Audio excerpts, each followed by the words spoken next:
Welcome back. ಮೂಡ ಹಗರಣದ ವಿಚಾರಕ್ಕೆ ಸಂಬಂಧಪಟ್ಟಂತೆ ಏನೆಲ್ಲ ಬೆಳವಣಿಗೆ ಆಗ್ತಾ ಇದೆ ಅನ್ನೋದ್ರ ಬಗ್ಗೆ ನಿಮ್ಮ ರಿಪಬ್ಲಿಕ್ ಕನ್ನಡ ನಿರಂತರವಾಗಿ ಡೇ ಫಸ್ಟ್ ಇಂದ ವರದಿಯನ್ನ ವೆರಿ ಎಕ್ಸ್ಕ್ಲೂಸಿವ್ ಆಗಿ ದಾಖಲೆಗಳ ಸಮೇತ ನೀಡ್ತಾ ಇರೋದು.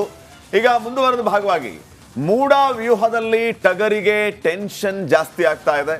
ಸಿಂಪಲ್ ರಾಮಯ್ಯ ವಿರುದ್ಧ ಕೊನೆಗೂ FIR ದಾಖಲಾಗಿದೆ. ಕಾನೂನು ರಾಮಯ್ಯ ವಿರುದ್ಧವೇ ಲೋಕಾಯುಕ್ತ ಕೇಸ್ ಜಡಿದಿರೋದು. ಈಗ ಏನೆಲ್ಲ ಬೆಳವಣಿಗೆ ಆಗ್ತಾ ಇದೆ ಅನ್ನೋದ್ರ ಬಗ್ಗೆ ಒಂದು ವರದಿ ಇದೆ, ನೋಡ್ಕೊಂಬ.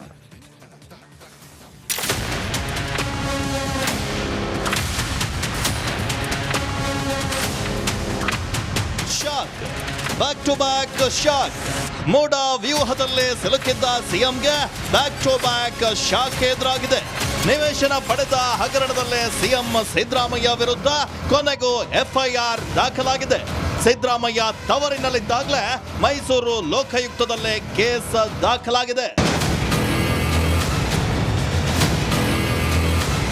ಸಿಎಂ ವಿರುದ್ಧ ರಾಜ್ಯಪಾಲರು ನೀಡಿದ್ದ ತನಿಖೆಯ ಅನುಮತಿಯನ್ನ ಹೈಕೋರ್ಟ್ ಎತ್ತಿ ಹಿಡಿದಿತ್ತು. ಬಳಿಕ ಜನಪ್ರತಿನಿಧಿಗಳ ನ್ಯಾಯಾಲಯ ಸಿಎಂ ವಿರುದ್ಧ ತನಿಖೆಗೆ ಆದೇಶಿಸಿ ಮೈಸೂರು ಲೋಕಾಯುಕ್ತಕ್ಕೆ FIR ದಾಖಲಿಸಲು ಸೂಚಿಸಿತ್ತು. ಲೋಕಾಯುಕ್ತ ADGP ಮನೀಶ್ ಖರ್ಬಿಕರ್ ಆದೇಶದ ಮೇರೆಗೆ FIR ದಾಖಲಾಗಿದೆ. ಮೂಡ ಹಗರಣದ ಸಂಬಂಧ ದಾಖಲಾದ FIR ನಲ್ಲಿ ಸಿದ್ದರಾಮಯ್ಯರೇ ಮೊದಲ ಆರೋಪಿಯಾಗಿದ್ದು ಸಿಎಂ ಪತ್ನಿ A2. ಜಮೀನನ್ನ ಉಡುಗೊರೆಯಾಗಿ ನೀಡಿದ್ದ ಸಿದ್ದು ಬಾಮೈದ ಮಲ್ಲಿಕಾರ್ಜುನ ಸ್ವಾಮಿ A3, ಜಮೀನು ಮಾಲೀಕ ದೇವರಾಜು A4. ಇನ್ನು ಸಿಎಂ ವಿರುದ್ಧ ಯಾವೆಲ್ಲ ಸೆಕ್ಷನ್ಗಳು ದಾಖಲಾಗಿದೆ, ಯಾವ್ಯಾವ ಸೆಕ್ಷನ್ ಏನು ಹೇಳುತ್ತೆ ಅಂತ ನೋಡೋದಾದ್ರೆ, ಸಿಎಂ ವಿರುದ್ಧ IPC ಸೆಕ್ಷನ್ 120B ಅಂದ್ರೆ ಕ್ರಿಮಿನಲ್ ಪಿತೂರಿ ಒಳಸಂಚು ಜೊತೆಗೆ ಜೀವಾವಧಿ ಶಿಕ್ಷೆಯನ್ನ ವಿಧಿಸಬಹುದಾದ ಸೆಕ್ಷನ್ ಹಾಕಲಾಗಿದೆ. IPC ಸೆಕ್ಷನ್ 166 ಅಂದ್ರೆ ಸರ್ಕಾರಿ ಸೇವಕನಿಂದ ಕಾನೂನು ಉಲ್ಲಂಘನೆ ಮಾಡಿರೋದು. IPC ಸೆಕ್ಷನ್ 403 ಅಪ್ರಾಮಾಣಿಕವಾಗಿ ಆಸ್ತಿಯ ದುರ್ಬಳಕೆ ಮಾಡಿದ್ದು.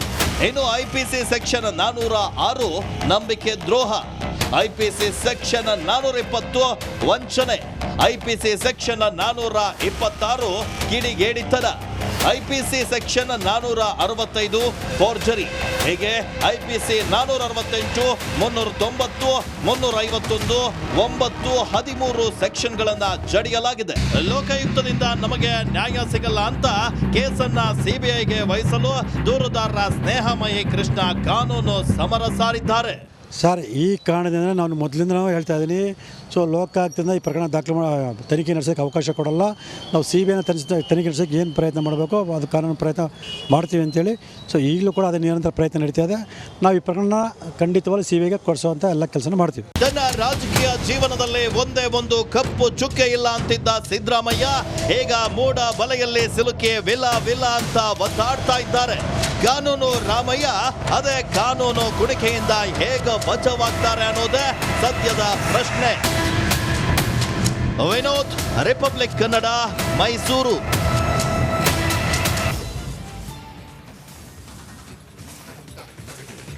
ಮುನಿರತ್ನ ನಿವಾಸದ ಮೇಲೆ ಬೆಳ್ಳಂಬೆಳಗ್ಗೆ SIT ದಾಳಿ. ತನಿಖಾಧಿಕಾರಿ ಕವಿತಾ ನೇತೃತ್ವದಲ್ಲಿ ಪರಿಶೀಲನೆ. ಮನೆಯನ್ನ ಇಂಚಿಂಚು ತಲಾಶ್ ಮಾಡ್ತಾ ಇರುವ ಅಧಿಕಾರಿಗಳು.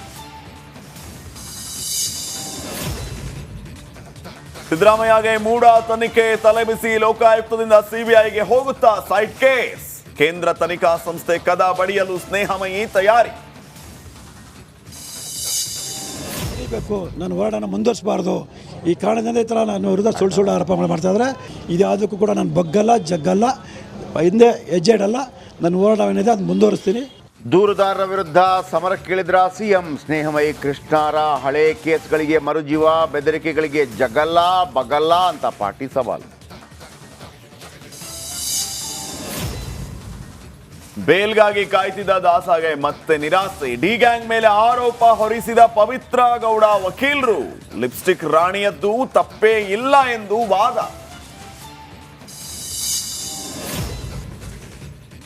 ಮಹಾಲಕ್ಷ್ಮಿಯ ಕೊಲೆ ಮಿಸ್ಟ್ರಿ ಕೊನೆಗೂ ಬಯಲು. ಡೆತ್ ನೋಟ್ನಲ್ಲಿ ಕಿಲ್ಲಿಂಗ್ ಸೀಕ್ರೆಟ್ ರಿವೀಲು. ಮುಕ್ತಿಯ ಮಸಲತ್ತು ನೋಡಿ ಖಾಕಿ ಪಡೆನೇ ದಿಗಿಲು.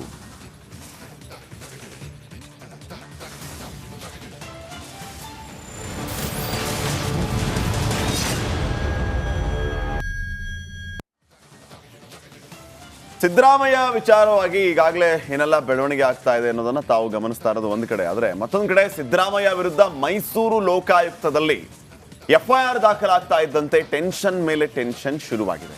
ಈ ನಡುವೆಯೂ CMಗೆ 2 ದಿನ ರಿಲೀಫ್ ಇರುತ್ತೆ. ಹೇಗೆ ಬನ್ನಿ ವರದಿ ನೋಡೋಣ.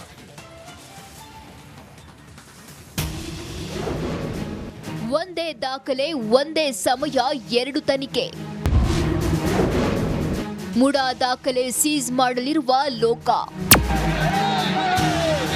ಮುಡಾ ಹಗರಣ ಸಂಬಂಧ ತನಿಖೆ ನಡೆಸುವಂತೆ ಕೋರ್ಟ್ ಆದೇಶಿಸಿದ ಬಳಿಕ ಮೈಸೂರಿನ ಲೋಕಾಯುಕ್ತ ಪೊಲೀಸರು FIR ದಾಖಲಿಸಿಕೊಂಡಿದ್ದಾರೆ. ಇದರ ಬೆನ್ನಲ್ಲೇ ಮುಡಾ ದಾಖಲೆಗಳನ್ನು ಸೀಸ್ ಮಾಡಲು ಲೋಕಾಯುಕ್ತ ಪೊಲೀಸರು ತಯಾರಿ ನಡೆಸಿದ್ದಾರೆ. ಈಗಾಗಲೇ ನ್ಯಾಯಮೂರ್ತಿ ದೇಸಾಯಿ ಬಳಿ ಕೆಲವು ದಾಖಲೆಗಳಿದ್ದು ಅದನ್ನ ವಶಪಡಿಸಿಕೊಳ್ಳಲಿದ್ದಾರೆ.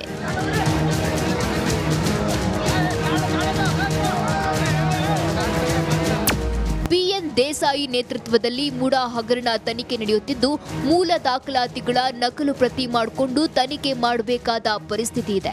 ಆದರೆ ಮೂಲ ದಾಖಲಾತಿಗಳನ್ನ ತಿದ್ದಿರುವುದು, ವೈಟ್ನರ್ ಹಾಕಿರುವ ಬಗ್ಗೆ ದೂರುಗಳಿವೆ. ಲೋಕ ತನಿಖೆಗೆ ಮೂಲ ದಾಖಲಾತಿಗಳ ಅಗತ್ಯವಿದೆ. ಇದರಿಂದ ಮೂಲ ದಾಖಲಾತಿಗಳನ್ನ ಲೋಕಾಯುಕ್ತ ಪೊಲೀಸರು ಸೀಸ್ ಮಾಡಿದ್ರೆ ದೇಸಾಯಿ ಆಯೋಗ ತನಿಖೆಗೆ ಸಮಸ್ಯೆಯಾಗಲಿದೆ. ಕೋರ್ಟ್ ಸೂಚಿಸಿರುವ ಕಾರಣ ಪೊಲೀಸರು ದಾಖಲೆ ಸೀಸ್ ಮಾಡಬೇಕಿದೆ.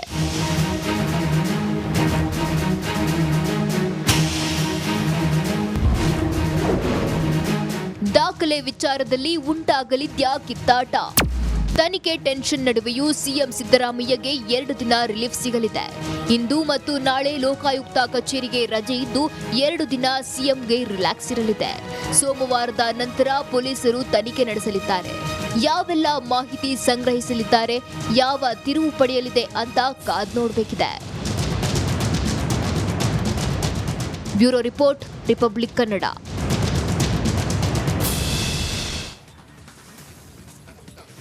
ಸ್ನೇಹಮಯಿ ಕೃಷ್ಣ ಮುಖ್ಯಮಂತ್ರಿಗಳ ವಿರುದ್ಧ ದೂರನ್ನ ದಾಖಲಿಸಿರೋದು, ಈಗ ಸ್ನೇಹಮಯಿ ಕೃಷ್ಣಗೆ ಕೆಡ್ಡ ತೋಡುವಂತಹ ಕೆಲಸ ಆಗ್ತಿದೆಯಾ ಅನ್ನುವಂತಹ ಪ್ರಶ್ನೆ. ದೂರುದಾರರನ್ನ ಕಟ್ಟಿ ಹಾಕೋದಕ್ಕೆ ಮುಖ್ಯಮಂತ್ರಿಗಳು ರಣತಂತ್ರವನ್ನ ರೂಪಿಸ್ತಾ ಇದ್ದಾರೆ. ಸ್ನೇಹಮಯಿ ಕೃಷ್ಣರ ಹಳೆ ಕೇಸ್ಗಳನ್ನ ರೀಓಪನ್ ಮಾಡೋದು. ಹಂಗಿದ್ರೆ ಏನದು ಹಳೆ ಕೇಸ್ಗಳು? ಹಳೆ ಕೇಸಲ್ಲಿ ಲಾಕ್ ಮಾಡಿಸೋದಕ್ಕೆ ತಯಾರಿ ನಡೀತಾ ಇದೆಯಾ? ಹಳೆ ಕೇಸ್ಗಳಿಗೆ FIR ಮಾಡಿಸ್ತಾ ಇದ್ದಾರೆ. ಸಿದ್ದರಾಮಯ್ಯ ವಿರುದ್ಧ ಸ್ನೇಹಮಯಿ ಕೃಷ್ಣ ಈ ಗಂಭೀರ ಆರೋಪವನ್ನ ಮಾಡ್ತಾ ಇದ್ದಾರೆ. ರಿಪಬ್ಲಿಕ್ ಕನ್ನಡಕ್ಕೆ ಕೃಷ್ಣ ಸ್ಫೋಟಕ ಹೇಳಿಕೆಯನ್ನು ಕೊಟ್ಟಿದ್ದಾರೆ ವಿಚಾರವಾಗಿ. ಬಗ್ಗೆ ಸ್ನೇಹಮಯಿ ಕೃಷ್ಣ ಅವ್ರದ್ದು ಕೆಲವು ವಿಡಿಯೋಗಳು ಓಡಾಡ್ತಾ ಇದೆ. ಅಂದರೆ ನಿನ್ನೆ ನಾನು ಕೆಲವು ನೋಡಿದೆ. ಅಂದರೆ ನೋಡಿ ಸರ್, ನಾವೆಲ್ಲ ಜೈಲಲ್ಲಿದ್ವಿ, ನಮ್ಮನ್ನೆಲ್ಲ ಬಿಡಿಸ್ತಾರೆ ಅವರು, ಸ್ನೇಹ ಮಾಡ್ಕೋತಾರೆ, ಆಮೇಲೆ ದುಡ್ಡು ಕೇಳ್ತಾರೆ ನನ್ನ ಹತ್ರ 3 ಲಕ್ಷಕ್ಕೆ. ಗೊತ್ತಿಲ್ಲ, ಅದು ಆರೋಪ ಇದ್ದಿರ್ಬೋದು, ನಾನು ಅದನ್ನು ಇದು ಮಾಡಿ ಹೋಗಬಾರ್ದು. ಸ್ಟಾರ್ಟಿಂಗ್ 20,000 ಹಿಂಗೆ ಕೇಳ್ತಾರೆ, ಅದು ಗೊತ್ತಿಲ್ಲ ನಮ್ಗೆ ಏನಾಗಿದೆ ಅಂತೇಳಿ. ಆದರೆ ನನಗೆ ಒಂದು ಡೌಟ್ ಬರೋದು, ಈ ಸಲ ಕೂಡ ನನಗೊಂದು ಡೌಟ್ ಬರೋದೇನು ಗೊತ್ತಾ,